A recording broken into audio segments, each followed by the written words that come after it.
ഇതുപോലെ ഒരു ഓല എടുക്കുക. ഓല എടുത്തിട്ട് ഇതിങ്ങനെ കട്ട് ചെയ്ത് കളയാം.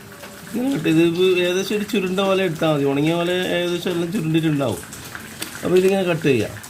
ഇങ്ങനെ 2 ഭാഗത്ത് കട്ട് ചെയ്തിട്ട് ഇപ്പോൾ നമുക്ക് നീളത്തിനനുസരിച്ച് നിങ്ങൾ കൂട്ടിയും കുറയ്ക്കുകയും ചെയ്യാം. ഞാനിപ്പോൾ ഇത് ഇത്ര നീളമാണ് എടുത്തിട്ടുള്ളത്. ഇത് ഇങ്ങനെ കട്ട് ചെയ്യുക. ഇങ്ങനെ കട്ട് ചെയ്യുക. ഈ കട്ട് ചെയ്ത് കഴിഞ്ഞ് കഴിഞ്ഞാൽ നമുക്കിവിടെ ചുരുണ്ട ഭാഗം കിട്ടുമല്ലോ. അപ്പം ഈ ഓലിൻ്റെ മുഴുത്ത ഭാഗം ഏകദേശം ഇങ്ങനെ വെച്ചിട്ട് നമുക്ക് ആവശ്യമുള്ള എത്ര എടുക്കാം കേട്ടോ. ആവശ്യമുള്ള എത്ര എടുത്തിട്ട് ഇത്ര കളയാം. ഇത്ര കളഞ്ഞു കഴിഞ്ഞാൽ ശരിക്കും ഇതൊരു കെട്ടിപ്പിടിക്കും പോലത്തെ ഈ ഒരു സംഭവം ഉണ്ടാവും. ഇതുണ്ടാവും. ഇത് കാണുന്നുണ്ടോ? ഇതിപ്പോൾ ഇങ്ങനെ വിട്ട് കഴിഞ്ഞാൽ ഇത് ചുരുണ്ട് നിൽക്കും. അപ്പോൾ ഇതിപ്പോൾ ഇത് വീണ വെണ്ടയൊക്കെയാണ്. ഇപ്പോൾ വെണ്ടയൊക്കെ ഇത് വീണ് കഴിഞ്ഞാൽ കുറേ കഴിഞ്ഞാൽ നശിച്ചു പോകും. കുറച്ച് ദിവസം കഴിഞ്ഞാൽ മഴ മണ്ണില്ലാത്തതുകൊണ്ടാണ് ഇങ്ങനെ വീണ്. അപ്പോൾ ഇതിങ്ങനെ ഇവിടെ കുത്തി കൊടുക്കാം. അടുത്ത് തന്നെ ആയിട്ട് ഇങ്ങനെ കുത്തി കൊടുത്തു കഴിഞ്ഞാൽ ഇതുണ്ടോ, അത് ക്ലിയറായിട്ട് അടുത്ത് വന്ന് നോക്കിക്കോ. ഇതിങ്ങനെ ചുരുട്ടി വിട്ട് കഴിഞ്ഞാൽ ഇതിവിടെ ഫിറ്റായി. ഈ ഫിറ്റായി കഴിഞ്ഞാൽ ഇതിങ്ങനെ നിൽക്കും.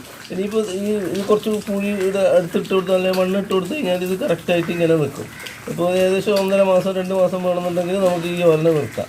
ഇപ്പം നമുക്ക് കുറച്ച് വലുതോ ചെറുതോ ആക്കണമെന്നുണ്ടെങ്കിൽ ഇത് മേലോട്ട് ഇങ്ങനെ പൊക്കി കൊടുത്താൽ മതി. ഇത് കണ്ടോ, ഇങ്ങനെ പൊക്കി കൊടുത്തു കഴിഞ്ഞാൽ ഇത് കറക്റ്റായിട്ട് നിൽക്കും. ഇനിയിപ്പോൾ താഴ്ത്തണമെങ്കിൽ താഴ്ത്തിയിട്ട് നിൽക്കാം. ഇതാണ് ഇങ്ങനെ ഇതായി കഴിഞ്ഞാൽ ഇത് 100% നമുക്ക് സക്സസ് ആണ് ഇത് നിൽക്കുക.